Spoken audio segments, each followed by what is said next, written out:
मुझे मैम ने abuse word use कर एक गाल पर मेरे चाटा लगाया, जिसकी वजह से मुझे भी गुस्सा आया। हम लोगों की आपसी बहुत हुई, तो उनके साथ वाली बाकी जो कर्मचारी थे वो सब यही कह रहे थे कि इनके कपड़े फाड़ो, इन फीमेल्स को गाड़ी में डालो, ऐसे तो ये जाएंगी नहीं। मेरी कॉल ट्रेस की जा रही है, मेरी फैमिली को डराया धमकाया जा रहा है कि आप इससे पीछे हट जाइए। मेडिकल स्वास्थ्य के चीफ बोल के हमें क्या मिला, फूल बरसाएगा। अब हमें थप्पड़ डंडे गालियाँ मिल रही हैं। अगर मंत्री जी हमें 100 दिन तक इग्नोर करेंगे तो हम 100 दिन तक इसी फाइट को कंटिन्यू रखेंगे। हमारा हॉस्पिटल का स्टाफ एक छुट्टी करे तो हॉस्पिटल अफेक्ट होता है। एक समय ऐसा आएगा अगर पूरी पब्लिक ने स्ट्राइक कर दी, सारा मेडिकल स्टाफ रोडों पर आ गया तो कितना अफेक्ट होगा।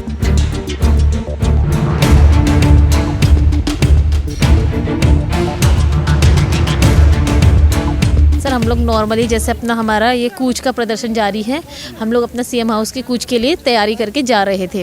तो हमें वहाँ पे दिलाराम चौक पे पहले तो रोका गया, हमारे कुछ साथियों को भर के वापस दे दिया गया। उसके बावजूद भी हमें आगे जाने की परमिशन मिली। हमें एक होता है कि कूच का बैंड बैरिकेडिंग होती है हाथी बड़कला पे, उन्होंने वहाँ बैरिकेडिंग ना कर बैरिकेडिंग उन्होंने साला वाला पे कर दिया। वहाँ पे हम लोगों के साथ रोकी जो भी मार पिटाई झड़प वगैरह हुआ। हम लोग कॉर्नर साइड पे खड़े हुए थे, मैं और मेरे कुछ फ्रेंड्स वगैरह, मगर हम प्रोटेस्ट पूरा कर रहे थे।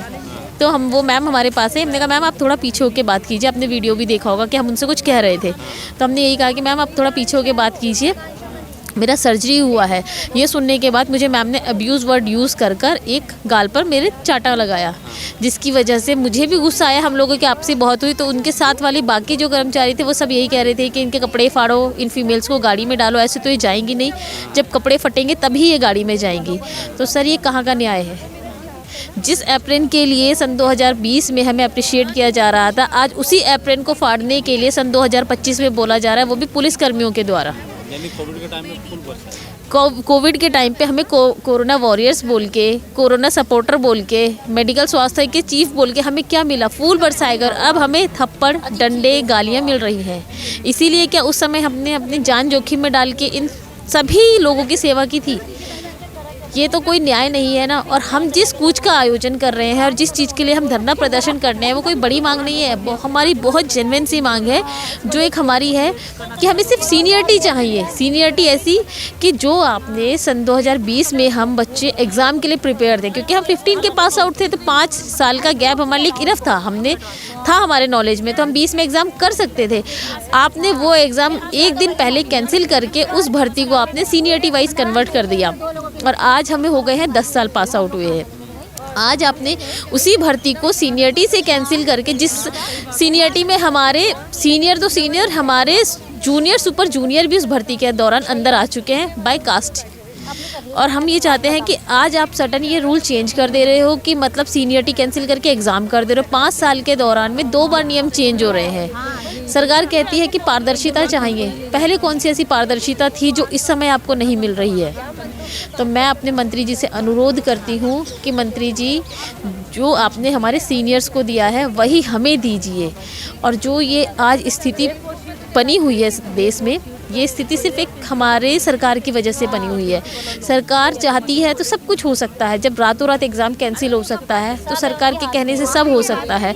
मगर एक बात बताइए ना, आज हम लोग एक दिन का हॉस्पिटल छुट्टी करता है, एक ही स्टाफ, जिसके लिए अब हमें हॉस्पिटलों से नोटिस आना शुरू हो गया कि अगर आप छुट्टी करेंगे तो आपकी लीव विदाउट पे जाएगी, आपको निकाल दिया जाएगा। अगर एक दिन के हमारे एक स्टाफ की छुट्टी करने से हमारा डिपार्टमेंट अफेक्ट होता है। हाँ जी, हमारा हॉस्पिटल का स्टाफ एक छुट्टी करे तो हॉस्पिटल अफेक्ट होता है। एक समय ऐसा आएगा अगर पूरी पब्लिक ने स्ट्राइक कर दी, सारा मेडिकल स्टाफ रोडों पर आ गया तो कितना अफेक्ट होगा। अच्छा, सवाल है मेरा, धन सिंह रावत जी के घर पर आप लोग गए थे, वहाँ क्या हुआ? वहाँ कुछ भी नहीं, हम सर से मिलने गए थे, वहाँ में कुछ होता ही नहीं। सर ने पहले ही बोल दिया कि हम नहीं हैं और फ़ोन स्विच ऑफ हो गया। इससे तो कोई रास्ता नहीं निकलता है ना। तो वहाँ से पुलिस वाले बढ़कर लेके आए? हाँ जी, वो रोज़ अरेस्टिंग करते हैं, घर ले आते हैं, यहाँ पे ले आते हैं। अच्छा, मंत्री हैं, राज्य के मंत्री हैं और मोबाइल नंबर बंद कर दिया, इस पर आप क्या कहेंगे? क्या जिम्मेदारी नहीं बनती? उनकी जिम्मेदारी सब बनती है। वो आप ये देखिए ना, उन मंत्रियों के आवाज़ पे हमेशा टीवी चलता है, न्यूज़ प्रॉपर चलती है, वो सब देख रहे हैं, मगर हमको इग्नोर कर रहे हैं। ये इग्नोरेंस कब तक, कितना दिन तक? अगर मंत्री जी हमें 100 दिन तक इग्नोर करेंगे तो हम 100 दिन तक इसी फाइट को कंटिन्यू रखेंगे। ये मंत्री जी अब हमको नहीं पता कि वो घर पर हैं या बाहर गए हैं, हमें से किसी ने देखा तो नहीं है, ये कोई अपडेट भी नहीं है कि आज इस जगह जा रहे हैं। अब ये सुन रहे हैं कि भाई मंत्री जी नहीं है, और ये मंत्री जी की सही बात नहीं है कि फ़ोन बंद कर देना या किसी भी तरह की स्थिति से इस तरह से पीछे हटना। आप आओ, हम लोग जिस तरह से हम आपको फेस करना चाहते हैं, आप भी हम लोगों से बातें करो, आप हमारी प्रॉब्लम सुनो, एक बार सुनो तो सही हम चाहते क्या है। मैं आप सबसे ये कहना चाहती हूँ कि जिस तरह से उस थप्पड़ हत्याकांड के बाद में कि बार बार पुलिस का मेरे पे फ़ोन आना, मेरे घर पर जाकर मेरी इंक्वायरी निकालना, मेरी कॉल ट्रेस की जा रही है, मेरी फैमिली को डराया धमकाया जा रहा है कि आप इससे पीछे हट जाइए, आपका कोई फ़ायदा नहीं होगा, नहीं तो आप की फैमिली को या किसी भी बड़ी मुसीबत का सामना करना पड़ेगा। ये कहाँ का न्याय है कि आज के टाइम पे जो अपने हक़ के लिए लड़ रहा है उसको ही दबाया जा रहा है पुलिस के द्वारा। अब मेरे पास इस चीज़ का वीडियो भी है, जो मेरे घर आके धमकी दे रहे हैं। मैंने कल उनकी जो भी थे इस कंप्लेन को मैंने सीएम पोर्टल पे रिपोर्ट भी किया है। इसको कल मैंने इसको सीएम पोर्टल पे डाला है उनके खिलाफ़ पे, जो महिला पुलिसकर्मी है, कि उनको उनकी ड्यूटी से बर्खास्त किया जाए। क्योंकि एक ये था कि हम ठीक है वो सॉरी बोलेंगे, अब उन्होंने बोला सॉरी नहीं, तो ठीक है अगर आपके डिपार्टमेंट की इंसल्ट होती है, वो एक थप्पड़ सिर्फ अकेली मैं नहीं हूँ, हज़ारों नर्सिंग अधिकारी ऐसे हैं जिनके लिए, सबके लिए है वो थप्पड़। तो हम लोग इस तरह से बर्दाश्त नहीं करेंगे। अगर आपकी एक माफ़ी आपके पूरे डिपार्टमेंट को अफेक्ट कर सकती है, तो एक थप्पड़ हमारे पूरे मेडिकल डिपार्टमेंट को अफेक्ट कर सकता है। Okay, thank you.